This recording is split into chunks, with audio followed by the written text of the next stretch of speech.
Before Rebecca hits play, I just want to introduce myself. My name is Grant Ervin, and I serve as the Chief Resilience Officer for the City of Pittsburgh. Today is a really special day for us because it's the culmination of over a year-long effort of building our resilience strategy, the first resilience strategy for the City of Pittsburgh. So today we're going to have an opportunity to share the work that's been really led by hundreds of residents from around the City of Pittsburgh and the culmination of their great energy and ideas, which are effectively formulating the strategic plan for the City of Pittsburgh going forward.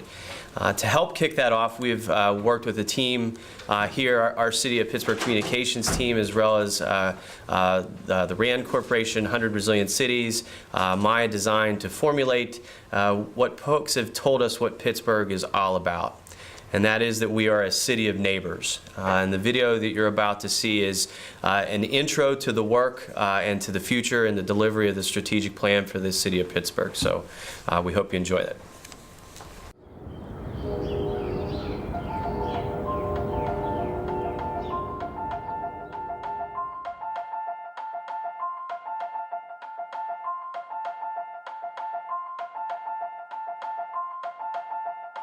It's a beautiful day in this neighborhood, a beautiful day for a neighbor. Would you be mine?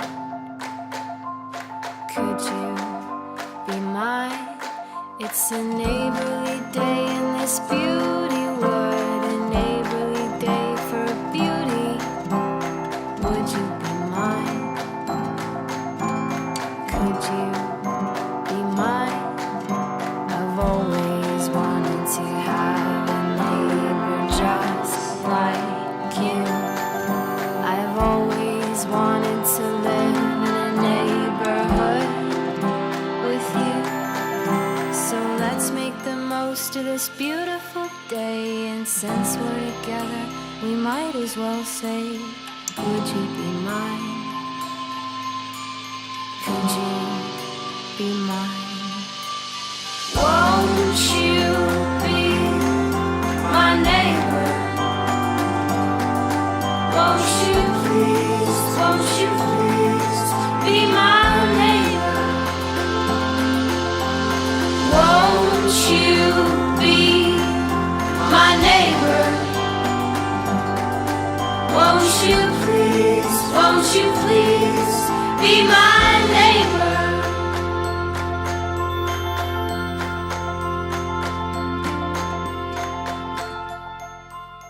You're on this earth for a very finite period. We don't get to say, well, things are good now and we'll just let them be. We have to take it forward by working together, the Pittsburgh way.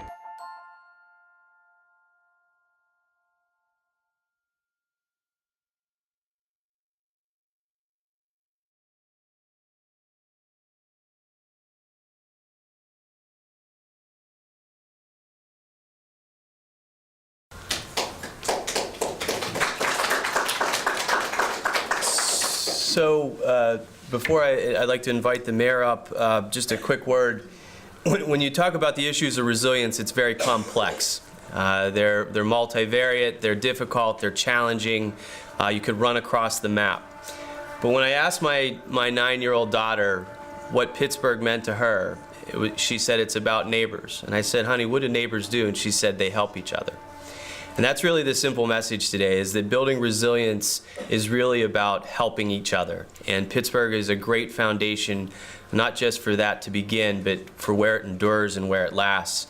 And with that, I'd like to thank the mayor for his leadership on this effort and his guidance, and turn it over to him. Thanks.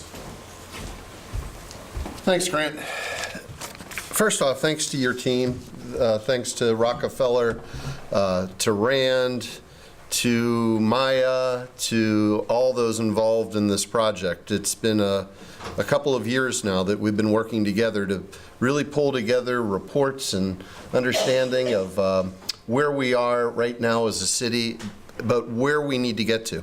If a resiliency plan is anything, it's a plan for the future. It's an understanding that a city will face shocks and stresses, and to be able to address them now so that the city that we hand over will be a city that's better than what we received. The future Pittsburgh will look back at us and look back with favor because we address the problems of tomorrow today. You know, in this room in 1916, 1917, it was a much different city. 40% of the country's wealth was right here. We were producing steel and building a nation. And at that same time, we were creating air that was dangerous to breathe. We were creating water that was poisonous to drink. And we created the greatest disparity in this nation's history between those who owned and managed the mills and those like my grandfathers who worked in them. And we went about to solve it. Created back in 1940s through partnerships with Mellon and Lawrence, government and corporate, creating an Allegheny Conference and a URA. This city started by creating the first Clean Air Act in our nation's history. We started with initiatives to clean our water. And with the workers and the mills and the mines, they not only built America through skyscrapers and through bridges, they built the middle class. And on their shoulders we stand today. So we find ourselves in another disruption, just like we did in the 1980s, when this city went through a crisis that was greater than the Great Depression, when this city went through a period of unemployment of 19%, where our entire economy sank, where more people left Pittsburgh than the people who left New Orleans after Katrina. But we did it the Pittsburgh way. We rolled up our sleeves and we went to work. Through our hospitals, became the greatest receivers of NIH funding in this nation. We built out a new industry in medicine. Through our universities, and new programs in robotics and artificial intelligence, life sciences, biomed. We build out a new industry throughout this region that is bigger than the steel industry was at its greatest point. And through our foundations and corporate partners. We didn't lose the arts, we doubled down on them, building out a cultural district, a science center, a Warhol museum, and made sure that all of those great amenities that were a part of the city's past were there for the city's future. We did it the Pittsburgh way. We rolled up our sleeves and we went to work. And now it's our turn. Now it's our turn to say, what are we going to leave to next Pittsburgh? What are our challenges that we face? And how will we address them head on in order to be able to build a city for all? Now we know what those challenges are. We see them every day. There is disparity within our city. There is problems in equity of being able to get the basics, quality health care, affordable housing, access to good education and job training to be able to provide everyone an opportunity to be a part of a future and careers that will be self-sustaining to be able to have a family in this city. We have environmental challenges, and we see that whether it's through an aging infrastructure of rusty pipes that are falling apart because they haven't been properly maintained for nearly 100 years, or transportation systems that are fractured and not working well to get people to work, which is what the new economy demands, just as the old economy demanded a transportation system to get product to market. And we see it on a daily basis with flooding that occurs as rain and storms become greater with climate change, and a system that is inadequate to be able to address it. And we tackle hundreds of issues at once, but we haven't done it in a way that coordinates it all together and looks at those challenges in one holistic approach of understanding that they all are part of one system. That's what one PGH does. By placing people first, we adopt and implement our P4 principles of people and planet and place and performance. And we're able to engage all these different initiatives under 4 critical areas that I'll have Grant go over in a moment. But this is more than just a plan for a city government. Just as in the 1940s and the 1950s, the partnerships occurred between government and corporate, just as though in the 1980s and the 1990s, they involved the institutions and the foundations. This is a clarion call to all, to everyone, that there is a piece of the solution for you. Whether it's tackling affordable housing or pre-K education for all of our 3- and 4-year-olds, we can't do it alone as a city government. It requires everyone, every company, every foundation, every institution, every organization to be a part of building Pittsburgh's future. Today, we launch a new vision for Pittsburgh, a vision that will take us to the next 40 years. And as we do this, we do it the Pittsburgh way. We roll up our sleeves and we get to work. And we build a Pittsburgh for all. Great. Thank you, Mayor. So with that, what I'd like to do is introduce some of the partners that have helped make this strategy possible. And one of the critical ones to that has been the 100 Resilient Cities Initiative based on the Rockefellers Foundation. And Andrew Salkin from 100 Resilient Cities is with us today to share some remarks about the global vision of the network, Pittsburgh's role in that network, and some of the places that you'll see us go here in the near future. So, Andrew. Thanks, Grant. Good morning, Mayor. It's great to be here. I'm excited to share today with you, Grant, Rebecca, the whole team, and really all of Pittsburgh. It's a real honor and a pleasure for us to be here because we know how hard this has been and all the good work you put into it. But we also know how much work you're really pledging to do that's going to emerge out of this. And so it's exciting to be here at this important milestone. My name is Andrew Salkin, and I work at 100 Resilient Cities, which is an organization that was launched about 3 years ago through the vision of the Rockefeller Foundation. And what they wanted to do was create a network of 100 cities really coming together to handle those challenges that we're seeing tackling urban places around the world, those ideas of globalization and how economies are becoming linked, the idea of urbanization, how cities are either becoming more urban or their urban places being challenged as people begin to move to different places, as well as how the climate and the environment begins to change how cities work and function on a day-to-day basis. And the idea is if 100 cities could come together and they could learn from each other and partner with each other, perhaps they could begin to spur a network and a way of thinking and to catalyze a movement for all cities around the world, really beginning to build that urban resilience movement. So while we're here a little bit to celebrate, we're also really here to acknowledge that all the good work that you put into this place so far. But it's also a really important time to acknowledge this transition from planning and thinking and beginning to add the concept of doing. And I know this strategy is chock full of all kinds of activities and initiatives that really in many ways can't wait to be done. And you talked about the framework of P4, and you said how it's about people, it's about place, it's planet, and it's around performance. And the idea of that is critical because building resilience isn't something that's new. It's something that the city has to begin to integrate. And P4 was something that was here before the 100 Resilient Cities Partnership, and it's something that continues to grow and be amplified and elevated.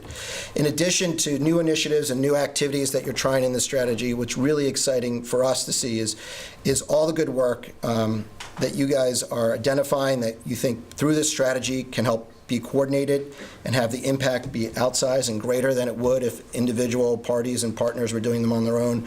You're identifying places where you've had pilot projects in the city, where initiatives have happened, and they've been great, but how do you amplify that impact and have that same impact throughout the rest of the city? And this idea of there's all these great ideas and plans that you put in place already, but because of the time and because of the urgency, they can't wait around for the normal government process to happen. And what this plan does is it challenges the city to accelerate those ideas and put them forward more quickly. And this is an idea that this framework of leveraging what you already have, but taking what you have and really blossoming it and growing it in the city and making it even more is something that many cities are already starting to copy. And I've started to share that framework with other cities already, even before the release, and that's exciting for us. In the strategy, and Mayor, you hit on these quite a bit, is the shocks and stresses. And for Pittsburgh, some of the core shocks are those events that happen, suddenly and have massive amounts of damage. You talked about climate-related events and weather, which seems to happen, severe weather seems to be happening more often and more frequently, and greater severity and greater impact, leading to more flash floods and mudslides and challenges to the infrastructure. But you also talked about those stresses. I think you said thousands of stresses or hundreds of stresses that the city's facing all the time. And in this strategy, you highlight things like economic and racial inequality, the public health concerns, the continued environmental degradation that you're left fighting, and the aging infrastructure, of course. And these key pieces of shocks and stresses are part of the Pittsburgh identity that you bring to the greater 100 Resilient Cities network. And one of the ideas and one of the most powerful things that is part of 100 Resilient Cities is our networks. One of the networks we have is with platform partners, typically private sector, but not exclusively private sector partners, who have volunteered their time, expertise, and resources to help the cities in our network begin to tackle these challenges that they identify. Some are here today, like Siemens, and I'll get to the others in a second, but you've also leveraged partners who are bringing global expertise to the city around cyber resilience, around water management and waste management, as well as community development. And these are resources where people are glad to partner with Pittsburgh because you've given them that entree into how to engage with your city, and that's exciting. While most of the cities are excited to use free resources, one of the things that Pittsburgh has done more than probably any other city so far, and I want to highlight this, is it's brought the homegrown expertise to the network, not just how the city of Pittsburgh is going to solve its problems, but how the city of Pittsburgh is exporting its thinking and its ideas to the globe. They've helped bring on partners, and I assume it's just going to continue to grow, and many of you are here today with the Fourth Economy, Manchester Bidwell, and informatics. These are important partners that are going to be critical to how other cities begin to solve their problems, and we can't thank you enough for sharing that. But more importantly, the innovations you guys are going to make here in Pittsburgh are going to change the way that cities around the world and that these companies interact and relate to cities around the world. We're thrilled for that, and we were just talking about, we need to do 100 cities, and we need to get them to have job training tomorrow. Actually, it was yesterday, so we're behind. And so how do we use our networks to do that is great. The other piece of our network is the cities network, the cities coming together. And Mayor, you've been a real leader there, and we can't thank you enough for that. Both your leadership in ensuring that mayors are empowered with the right type of governance to lead their cities and handle the challenges that you've outlined, but also you've made us humble and reminded us that it's important to remember all the citizens of the world, particularly making sure that the issues of immigration and refugees remain foremost in the mayor's minds throughout the entire network, and we appreciate that, and we look forward to how the continued relationship goes. Also, Grant and Rebecca have been called upon to share their expertise, taking from Pittsburgh's lessons and sharing with our whole world, not just your expertise, but also places for you to learn. You've participated as recently as last week in Calgary with former Mayor Murphy, talking to Calgary as they kick off their resilience journey about the ideas of what is it to be a post-industrial economy? How does your city grow from one economy to an economy that's mixed use? And really giving a vision for Calgary on how they can emerge as a city that is overly reliant on energy and oil and gas to one that's perhaps more suited for the economy of the future and the world of the future. You've also participated in water programs in Stockholm and ResCom, your leadership with that partnership in New Orleans and the work they're doing to help bring those topics across the globe, as well as partnerships on community health, which is a tough topic for people to think about, but you're leaders on that, and your partnership with the Allegheny County Health Department and the City of Glasgow are going to come here and learn from you, and hopefully between that work, you guys will begin exporting lessons to the rest of the network about community health and how to begin thinking about health differently. Your leadership there is so critical to the success, not just of one Pittsburgh, but all of the cities. And then finally, I don't know, Mayor, if you remember, when we interviewed you as part of the process, we were getting into what the program's about. It's about a network, it's about a CRO, it's about a strategy. You stopped me right in the middle, and I appreciate your remarks earlier. You said, no, we don't need to go on. I get this. We need this. We need that piece that helps bring together all the good work we've been doing. And what you made a pledge to me on that day is you said, this is something Pittsburgh needs. This is something we need to be a part of. we're going to put our time, our effort. You said you'll personally commit the energy and the influence of the mayor to doing this. You hired an amazing CRO and provided resources for their staff. And that's exemplified in the strategy today that many of you will read, but it's also exemplified in the effort and leadership you've had. And I wanted to let everyone here know, Pittsburgh today is the first strategy that we're releasing from the second round of cities. And it's actually about strategy 24, which means it's ahead of several strategies that started well before it. And this is important, and it's only really happening because of your leadership and the dedicated team you have. And we know that Pittsburgh's probably going to begin lapping some of the first wave cities as you begin to find solutions that can be exported through the world. For that, I congratulate you, and we're excited to be here as we get from planning and thinking into doing. Thank you.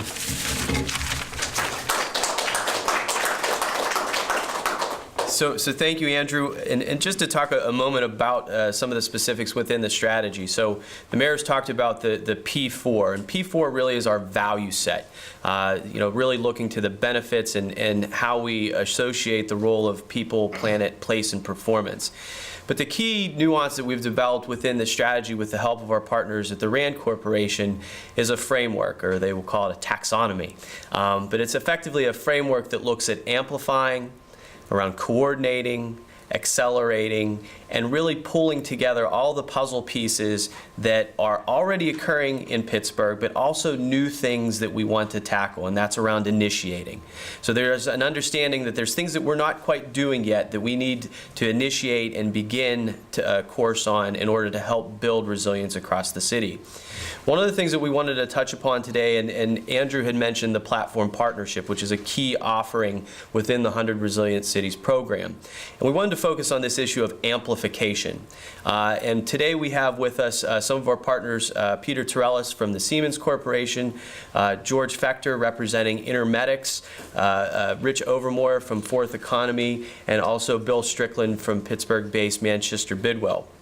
And a couple of these things are really key here, and I'm going to ask Bill to come up here in a second, but we want to focus on this issue of amplification, in particular the fact that we have 3 homegrown companies that are now a part of this platform partnership network that are sharing Pittsburgh-based expertise with the world.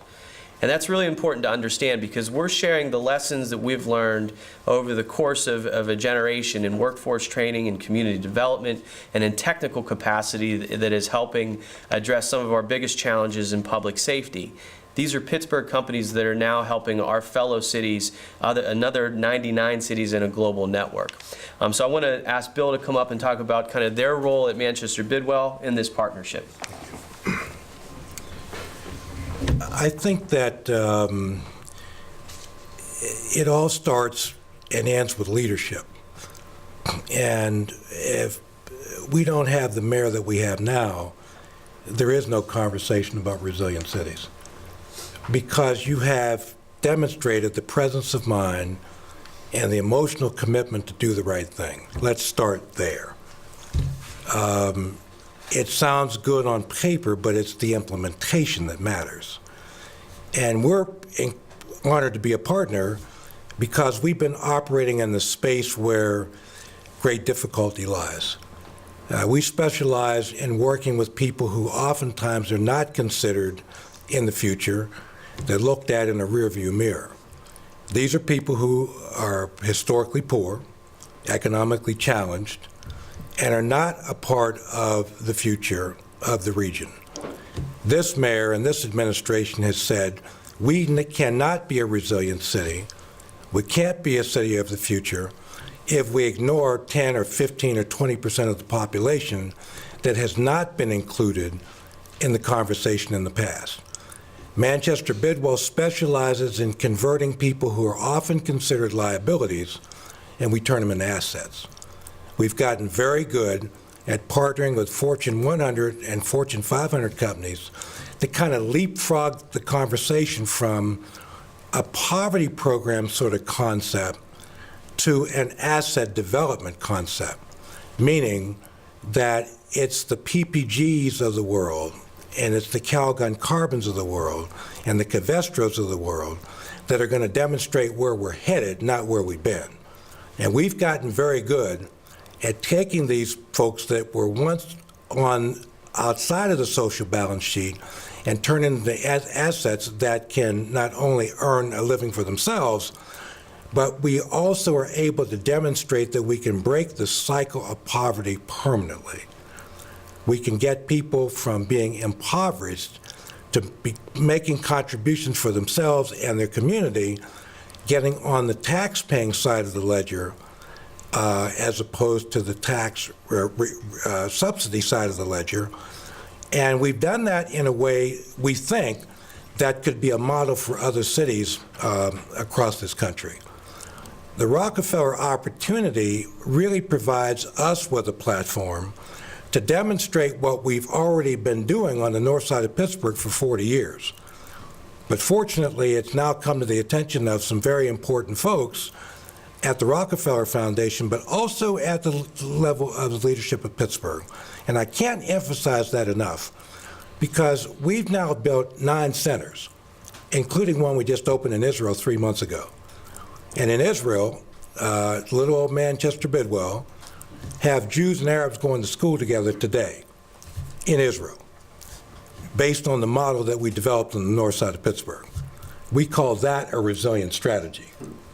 And if anybody is able to demonstrate that we can take Jews and Arabs and have them going to school together and getting along together and cooperating together, that is a program that you want to pay attention to, because we've obviously either walked into or stumbled into something that seems to be working. And so we view the 8 other cities that now accompany Israel as a harbinger of what could be possible in multiple locations, including in the United States of America.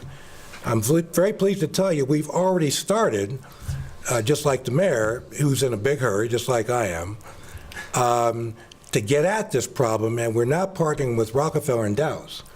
And we've got a conversation that's active. They have staff there, we have staff there, and the partnership is thriving, and that's in less than 3 meetings. So we're excited about what this is telling us could happen for the other cities in the United States, but I think there also is a global opportunity here. We're viewing the Israel opportunity as a demonstration project of what could be happening in the Middle East. And so already Tel Aviv has expressed some interest, Haifa's expressed some interest, et cetera, et cetera. There are early conversations in Bristol, England. There are early conversations in Belfast, et cetera. And we think that this methodology can bring people together in some pretty extraordinary ways, as we have continually been able to do on the north side of Pittsburgh. So speaking as one homegrown product that's very proud to be with a homegrown mayor, we're really excited to be able to present our little innovative strategy as it applies to people who oftentimes are not even mentioned at the level of a press conference like this. They're a forgotten commodity. But as the result of this initiative, they will not be forgotten anymore. We have basically been given an assurance by the mayor and by the Rockefeller people that those considered on the liability side will now be prominently at the top of the list on the asset side. And I can tell you, at this time in the evolution of our country, this could not come at a better moment. And we're very, very excited to be here and look forward to the extraordinary things that we think are going to be in store in the very near future. Great. Thanks, Bill. Want to do Q&A? Yeah. Again, I just want to thank everybody who put the time and effort into this, put their heart into it, put their minds into it. It's an amazing partnership. You know, this world is going through an economic disruption. That's what they call it. And basically what that means is a lot of people are benefiting and a lot of people are being left behind. And that you see it in the political rhetoric, you see it in the uprisings in the nations that are the poorest. You see it all over. If anything, this city, Pittsburgh, is the city that should be leading in understanding that when there is an economic disruption, there needs to be a societal disruption as well. That the principles of P4 go beyond an old economic structure that was based on one P, just profit, and understands that we can create in our own city a new economic model that will take people, planet, place, and performance into consideration on how we move forward. Now, putting all these initiatives together, putting and rowing together and getting people behind it's going to cost a lot of money. Anywhere up to, well, an entire initiative over the next 10 years, potentially $1 billion. And obviously, government's not going to be able to do it ourselves. We're going to need partners. We're going to need partners that are willing to commit significant contributions over the next 10 years. Today, I'm proud to announce one initiative that we've been able to take care of.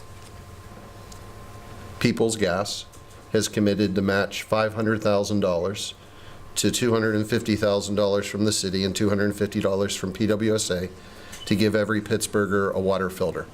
As we go through this transformation of our water system and a long-term need in order to address it, we also have short-term concerns to make sure that all of our children are safe, all of our seniors are safe. This will also provide all of our public buildings with point-of-entry systems so that the entire water system within our schools, within our senior centers, within our rec centers will be safe. Now, we're one of over 5,330 water systems in the United States that isn't meeting federal requirements.